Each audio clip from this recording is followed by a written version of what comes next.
The ruins of tranquility. Following the guidance of the voice, Silverback journeyed westward. After 3 hours of walking, he arrived at his destination, a village nestled at the base of a majestic mountain. However, what greeted him was not the serene and picturesque scene he had envisioned. Instead, he found a place that had been ravaged by violence and destruction. The once thriving village now lay in ruins. Houses that had once stood strong and proud were now reduced to skeletal frames, leaning precariously, as if the slightest breeze could topple them over. The walls were riddled with bullet holes, stark reminders of a fierce battle that had taken place. Doors hung loosely from their hinges, creaking eerily in the wind, while windows were shattered, leaving jagged shards of glass scattered across the ground. As Silverback walked through the village, the ground crunched beneath his feet, a mix of broken pottery, splintered wood, and remnants of what once were treasured belongings. The air was thick with the smell of burnt wood and lingering smoke, stinging his nostrils and making it difficult to breathe. The village was eerily silent.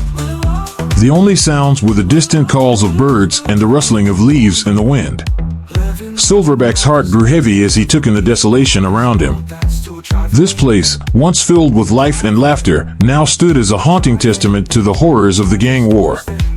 He approached what appeared to be the remnants of a central square, where the community would have gathered for celebrations and meetings.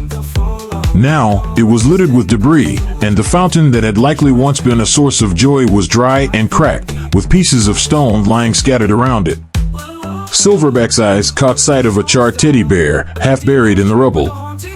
He bent down to pick it up, feeling the weight of the village's lost innocence and the lives that had been uprooted. The teddy bear's once soft fur was singed, and one of its button eyes was missing, adding to the overwhelming sense of sorrow that enveloped him.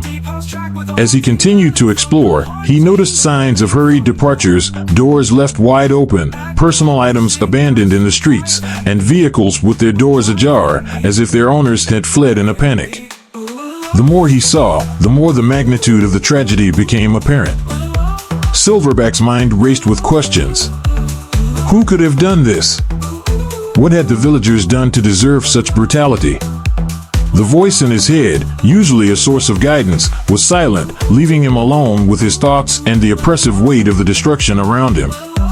The further he walked, the more he understood the full extent of the carnage. He found what appeared to be a makeshift barricade, a futile attempt by the villagers to defend themselves. The barricade was splintered and broken, with spent shell casings scattered around it. Bloodstains marked the ground, now dried and darkened, telling the story of a desperate last stand. Silverback's emotions were a tumultuous mix of anger, sorrow, and a burning desire for justice. This village, which once stood as a peaceful haven, had been transformed into a graveyard of shattered dreams and broken lives. The people who had lived here, who had called this place home, were now either dead or displaced, their futures uncertain and their pasts marred by violence. He paused for a moment, closing his eyes and taking a deep breath. The memories of his own past, of the traumas that had shaped him, surged forward, and for a brief moment, he felt a kinship with the villagers. They, too, had faced unimaginable horrors, and their pain resonated deeply within him. Silverback opened his eyes and looked towards the majestic mountain that loomed over the village. It stood as a stark contrast to the devastation below, its peaks reaching towards the heavens, untouched by the chaos that had unfolded at its base. It was a symbol of resilience and strength, a reminder that even in the face of destruction, there was still hope. Determined to uncover the truth behind the massacre and to honor the memory of those who had suffered, Silverback vowed to find the perpetrators and bring them to justice. The voice in his head stirred once more, offering a sense of direction and purpose. "You are not alone in this, Silverback," the voice said. "The answers you seek are within your grasp. Follow the path, and you will find the truth." With renewed resolve, Silverback set out to piece together the fragments of the village's tragic story. Each step he took through the ruins was a step towards uncovering the mystery and fulfilling the promise he had made to himself, to protect the innocent and to stand against those who sowed chaos and suffering. The journey ahead would be fraught with challenges, but Silverback was no stranger to adversity. He had faced countless battles and emerged stronger each time. This, however, was more than just another fight. It was a quest for redemption, for understanding, and for the unity of his fractured self. Awakening to pain. As dawn approached, the voice in Silverback's head spoke gently, "It's time to step aside for Rondu, Silverback. Close your eyes and drift into a dream." Silverback responded with resignation, "I understand. Tell Rondu that I will always be with him." The voice reassured him, "I will. I will pass on your message." Silverback closed his eyes. An hour later, the eyes that opened belonged to Rondu. Confused, Rondu found himself in an unfamiliar place. The voice spoke again, "Do not panic, Rondu. I brought Silverback here to visit the old home of your parents." Rondu looked around in shock at the desolate and ruined village. His heart filled with sorrow, he asked, "Did I once live here?" The voice replied, "Yes. Busi massacred the village and its innocent inhabitants, including your two siblings, Fura and Tatus." Rondu's eyes widened in disbelief and tears welled up. "My siblings, they are dead? Who killed them?" "Busi," the voice responded solemnly.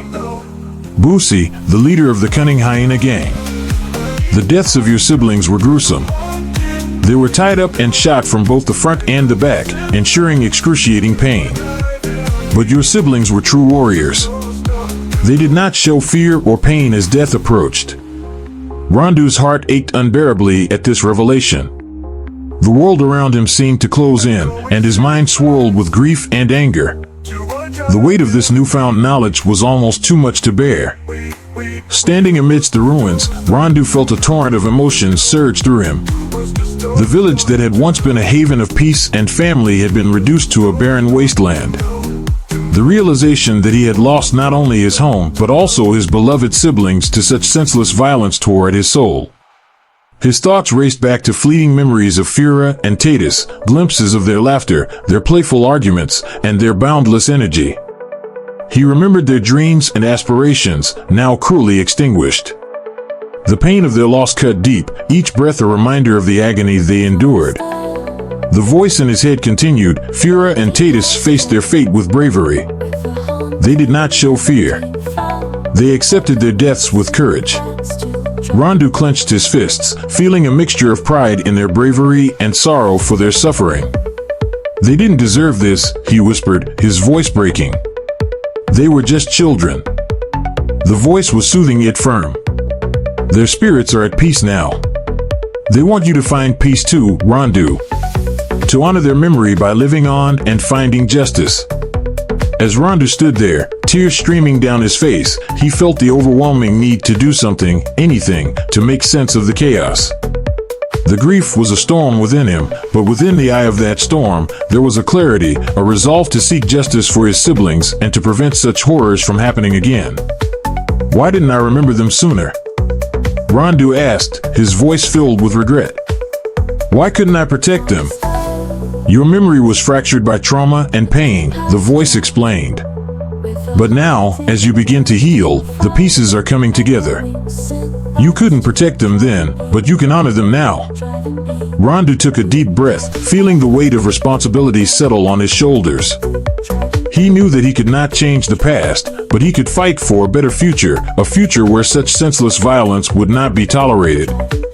"I will make Busi pay for what he did," Rondu vowed, his voice steady with determination. "I will ensure that no one else has to suffer the way Fura and Tatus did." The voice was calm. "Vengeance alone will not bring peace. Remember, justice must be balanced with mercy. You must rise above the hatred that consumed Busi." Rondu nodded, understanding the wisdom in the words. "I will do what I must to protect the innocent and honor my siblings' memories. But I will not become like Busi." As the sun began to rise, casting a golden hue over the devastated village, Rondu felt a renewed sense of purpose. The pain in his heart would not fade easily, but it would drive him to be stronger, to fight harder, and to ensure that the sacrifice of Fura and Tatus was not in vain. He stood tall amidst the ruins, the dawn light illuminating his path forward. The journey ahead would be fraught with challenges, but Rondu was ready. He would carry the memories of his siblings with him, their courage and strength guiding him as he faced whatever lay ahead. For now, Rondu would embrace his dual identities, knowing that the strength and spirit of Silverback would always be a part of him. Together, they would forge a new destiny, one where justice and honor prevailed. The village, though scarred and broken, was a symbol of his past and a testament to his resilience. As he walked away from the ruins, Rondu felt a deep connection to his roots and an unyielding resolve to rebuild and protect the world that his siblings had once dreamed of. A mother's memory. Rondu asked, his voice barely above a whisper, "And what about my mother?" The voice responded gently, "Your mother passed away nearly 2 years ago." Rondu closed his eyes, tears streaming down his face as the news settled in his heart. Amidst the sorrow, he began to see a faint image in his mind, a shadowy figure of a woman. She was not entirely clear, but her presence was unmistakable.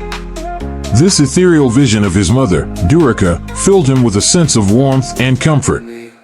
In his mind's eye, he saw her as a nurturing presence, always there to embrace him with a gentle touch. Though the details of her face were blurred, the feeling of her love was vivid and tangible. It was as if she were a guardian angel, watching over him, her essence forever intertwined with his soul. Rondu remembered the way she used to hold him close, her arms a sanctuary from the world's chaos. He couldn't see her features clearly, but he didn't need to. The love she radiated was enough to illuminate his heart. Each time he thought of her, he felt a soothing warmth spread through him, a reminder of her unwavering affection. Though her image remained indistinct, the emotions tied to her were sharp and clear. Her presence in his life had been a beacon of light, guiding him through the darkest of times. The way she cared for him, the sacrifices she made, and the strength she showed had left an indelible mark on his spirit. In moments of fear or uncertainty, Rondu would often find himself seeking comfort in this ghostly vision of his mother. She was a source of strength and resilience, a symbol of the love and kindness that had shaped him. Her memory was a balm for his wounds, providing solace and courage when he needed it most. As he stood there, amidst the ruins of the village that had once been their home, Rondu felt her presence more acutely than ever. It was as if she were standing right beside him, her arms wrapped around him in a protective embrace. The warmth of her love enveloped him, filling the emptiness left by her absence. In his heart, Rondu knew that his mother had always been with him, even in death. Her spirit lived on within him, guiding his actions and inspiring his dreams. The faint, gentle image of her was a constant reminder of the love that had shaped him into the person he was today. The master's last breath. "Did I have a master named Tammy?" Rondu asked, his voice filled with curiosity and a hint of hope. "Yes," the voice replied. "He taught you 4 ultimate techniques: Fire Dragon Fist, Ice Storm Sword, Shadow Cloud Kick, and Silver Moonlight." "Where does he live?" Rondu continued. "He resides on Mount Evi, the mountain before you," the voice answered. Rondu felt an uneasy sensation creep over him. "We must ascend to Mount Evi to see him," he declared, urgency in his voice. He sprinted up the mountain at an incredible speed. Halfway up, he encountered a familiar silhouette descending the mountain like a storm. This person had their face covered, clearly trying to conceal their identity. As Rondu and the mysterious figure crossed paths, Rondu sensed that something terrible had occurred. Upon reaching the summit, Rondu witnessed a scene of utter devastation. It was evident that a fierce battle had recently taken place. As he ventured deeper, he discovered a middle-aged man drenched in blood. Rondu instinctively knew this was his master, Tammy. He rushed to his side, lifting him gently. "Rondu, you've returned," Tammy whispered weakly. "I heard about your family. I couldn't get there in time to help you and your siblings. I am truly sorry." Tears welled up in Rondu's eyes. "It's all right, Master.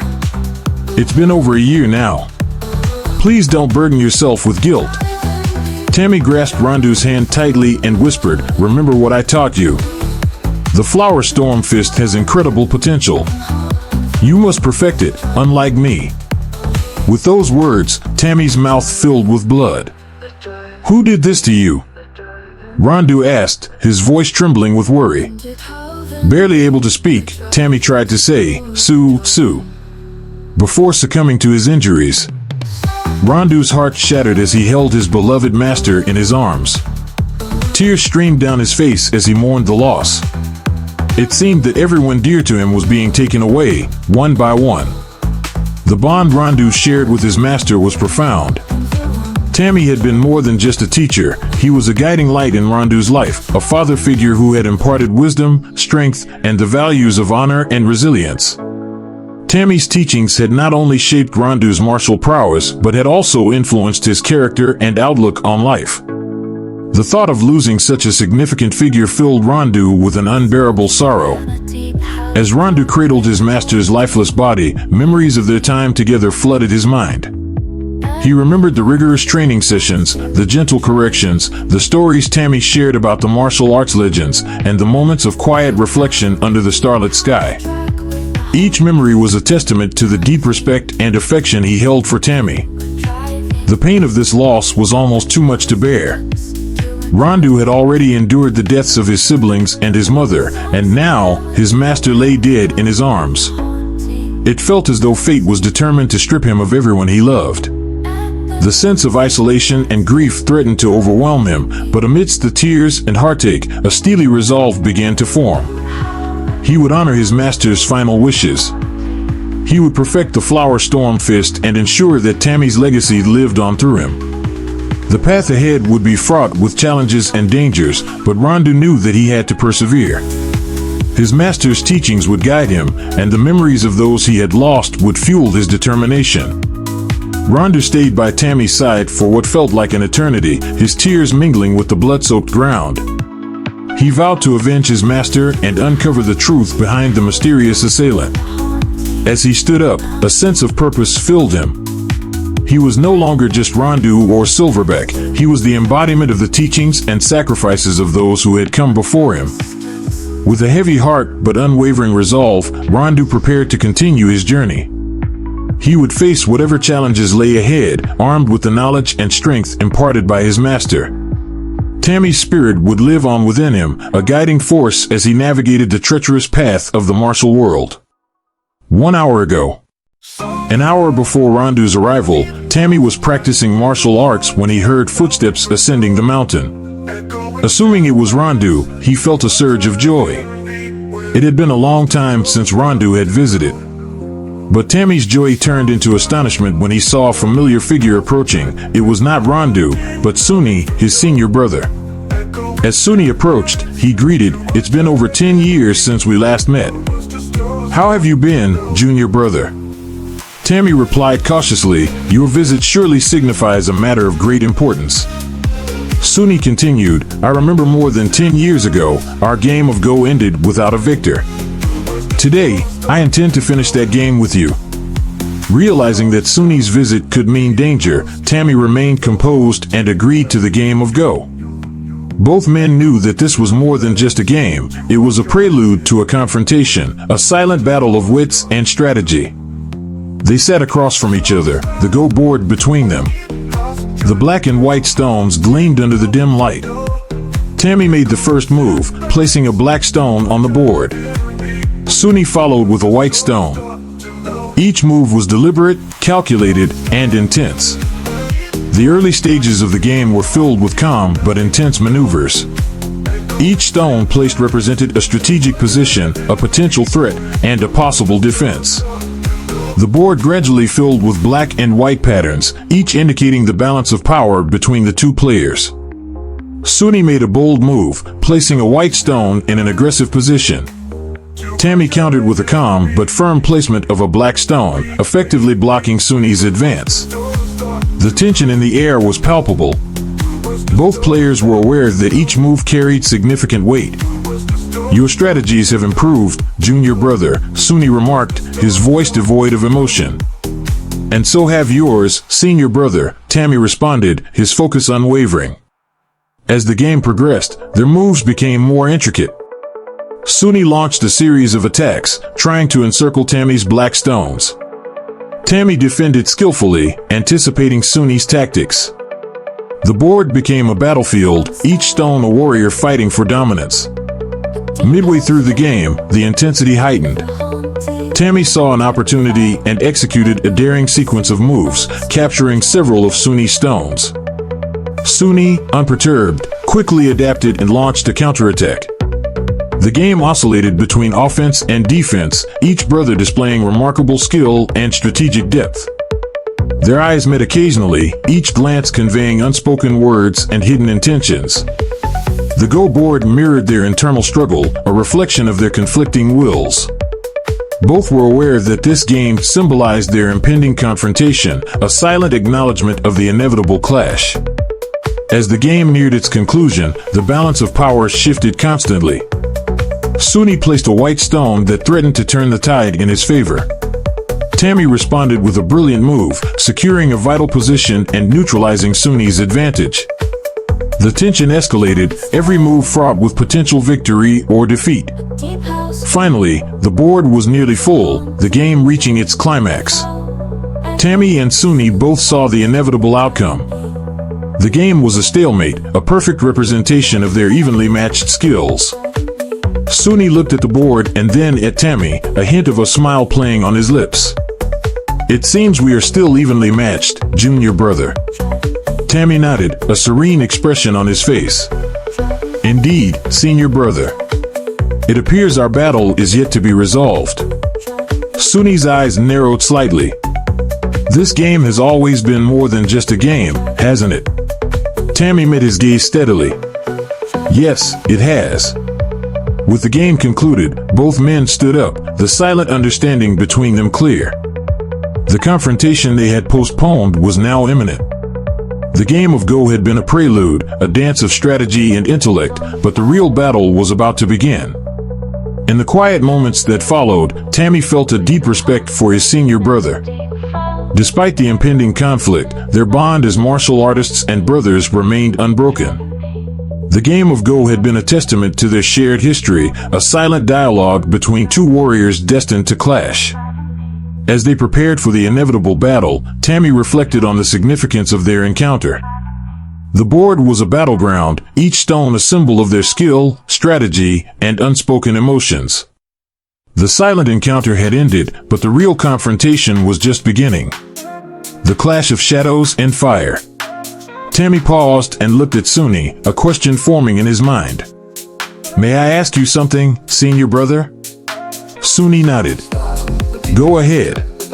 Tammy continued, "When you left our master's place, you said you would master the Iron Dragon Fist and return to seek him out. What did you mean by seek him out? Did you intend to return and kill our master?" Suni smiled.